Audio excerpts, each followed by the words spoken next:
Last lecture में हमने क्या पढ़ लिया था? मेटल की दो प्रॉपर्टीज पढ़ी थी, reaction of metal with oxygen and reaction of metal with water.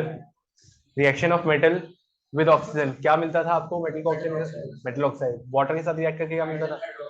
अगर स्टीम के साथ रिएक्ट करा रहे हो क्या मिलेगा? Metal oxide. गैसियस फॉर्म में है, ऑक्साइड मिलेगा। ठीक है, कोई बात नहीं। मेटल जब भी स्टीम फॉर्म में वाटर के साथ रिएक्ट करता है मेटल ऑक्साइड बनाता है प्लस हाइड्रोजन गैस लिबरेट करता है। हाँ सर, ठीक है, कोई प्रॉब्लम नहीं है। हमने कुछ रिएक्शन पढ़े थे sir, sodium potassium water cold water के साथ रिएक्ट कर जाते हैं, क्या बनाते हैं? Sodium potassium oxide. इतने ज्यादा विग्रस रिएक्शन होते हैं कि जो हाइड्रोजन लिबरेट हो रही होती है उसमें आग लग जाती है। कैल्शियम भी कोल्ड वाटर के साथ रिएक्ट करता है लेकिन वो इतना विग्रस नहीं होता, वो फ्लोट करता है। मैग्नीशियम हॉट वाटर के साथ रिएक्ट करता है, क्या बनाता है? Magnesium hydroxide. मैग्नीशियम स्टीम के साथ रिएक्ट करके क्या बनाता है? Magnesium oxide. Aluminium, iron, zinc cold water hot water के साथ रिएक्ट नहीं करते, वो किसके साथ रिएक्ट करते हैं? स्टीम के साथ क्या बना देते हैं? ऑक्साइड्स। ठीक है सर, कोई प्रॉब्लम नहीं सर। सर लेक्चर नंबर 3 पे आना।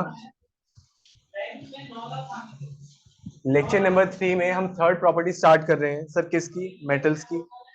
मेटल्स अगर एसिड के साथ रिएक्ट करेंगे तो कुछ बनाते हैं, क्या बनाएंगे?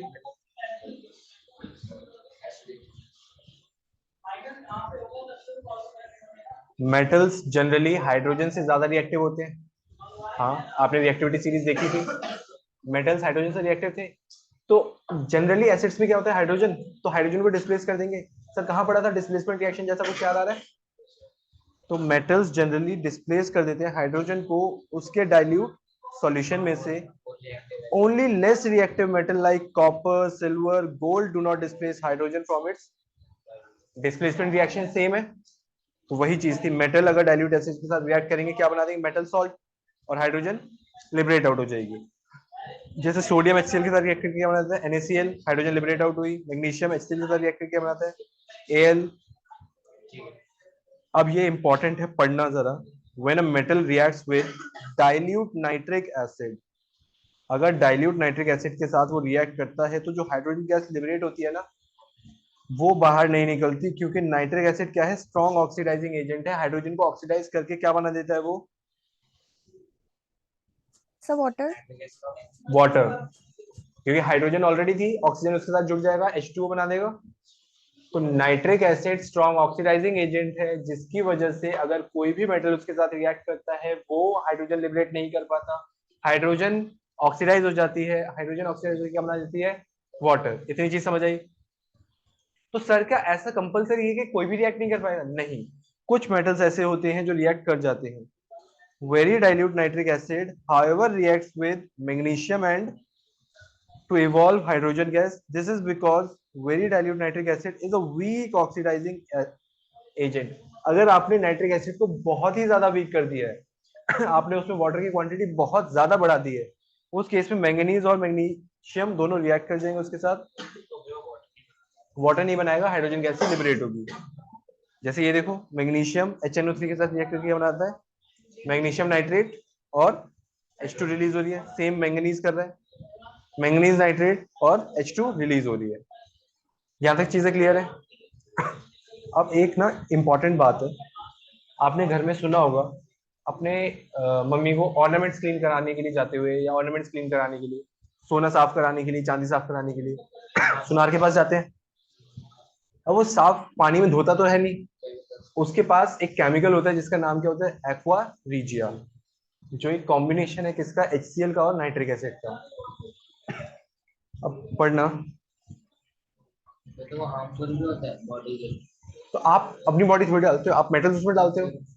हाँ, हार्मफुल है, एसिड है।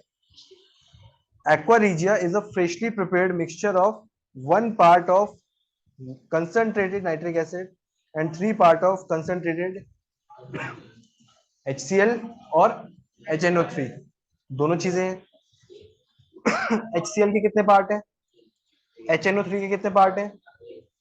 तो रेशियो क्या होता है? अगर नाइट्रिक एसिड टू HCl देखोगे तो 1:3, और HCl टू नाइट्रिक एसिड देखोगे तो 3:1। It can dissolve all metals, वो सभी मेटल डिसॉल्व करने में सक्षम है। Even it can dissolve gold and platinum metal. इसीलिए जब आप गोल्ड ऑर्नामेंट, सिल्वर ऑर्नामेंट्स में डिप करते हो तो उसकी जो ऊपर वाली लेयर होती है वो डिसॉल्व हो जाती है। जो गंदी लेयर आपको दिख रही थी वो डिसॉल्व हो गई। अब अंदर तो वो शाइनी होगा, उसे बाहर निकाला, आपको साफ करके दे दिए, उसके भी पैसे लिए। बोलो हाँ।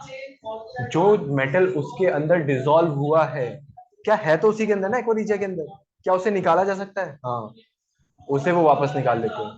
तो आपका सोना भी गया, आपका चांदी भी गया, आपके पैसे भी गए।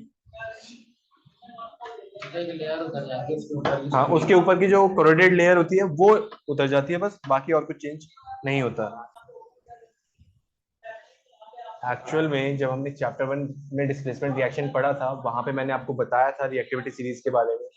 ये चैप्टर 3 में आती है, लेकिन चैप्टर 1 में डिस्प्लेसमेंट समझने के लिए रिएक्टिविटी सीरीज पता होनी चाहिए।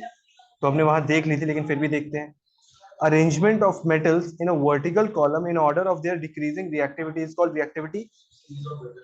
ऊपर सबसे ज्यादा रिएक्टिव, जैसे जैसे नीचे आते जाओगे रिएक्टिविटी कम होती जाएगी। जो ऊपर के एलिमेंट्स हैं वो ज्यादा रिएक्टिव है, जो नीचे के एलिमेंट्स हैं वो कम रिएक्टिव हैं, बीच में मॉडरेट है।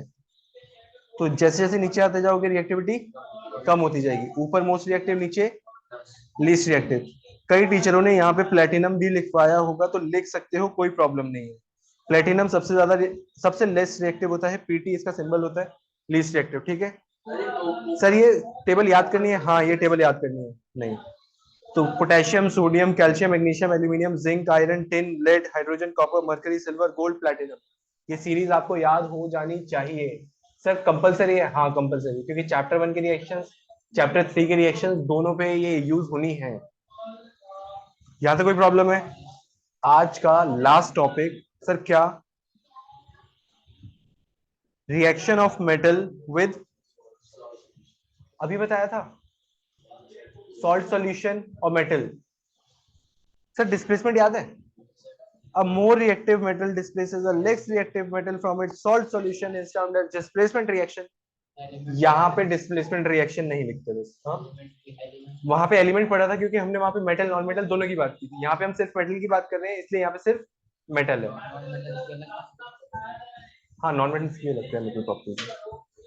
तो मेटल ए रिएक्ट कर रहा है salt solution of metal B से, अगर मेटल ए ज्यादा रिएक्टिव होगा किससे? मेटल बी से, तो उसे डिस्प्लेस कर देगा। बोलो हाँ।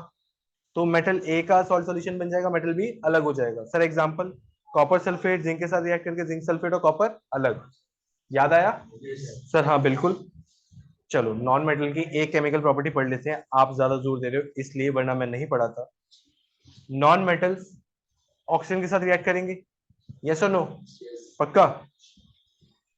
Non metal react with oxygen to form, sir क्यों? क्योंकि मेटल ऑक्साइड कैसे थे, नॉन मेटल ऑक्साइड कैसे होंगे? सर ये हमने पहले भी पढ़ा हुआ है। क्या एसिडिक ही होते हैं? कभी कभी न्यूट्रल भी होते हैं।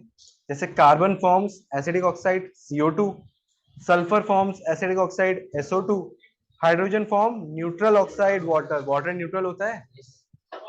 तो कार्बन ऑक्सीजन के साथ रिएक्ट करके कार्बन डाइऑक्साइड बना रहा है, कार्बन डाइऑक्साइड वाटर के साथ रिएक्ट करके कार्बोनिक एसिड बनाते हैं। हाँ, सल्फर ऑक्सीजन के साथ रिएक्ट करके क्या बना रहा है? Sulphur dioxide. कैसा होगा? Acidic basic? एसिडिक। ये वाटर के साथ रिएक्ट करके क्या बनाता है? Sulphurous acid. हाँ, ये तो एसिड ही है ना। The acidic oxides of non metal dissolve in water to form acids. जो आपके नॉन मेटल ऑक्साइड्स बने थे एसिडिक थे, जैसे ही आपने उसे वाटर के अंदर डिसॉल्व किया वो क्या बना देते हैं? एसिड्स। ठीक है, यहाँ तक समझ आया? एक बार जल्दी से लेक्चर 3 पूरा रिवाइज करो, फिर मैं इसके क्वेश्चंस पूछता हूँ, फिर क्लास ओवर करते हैं।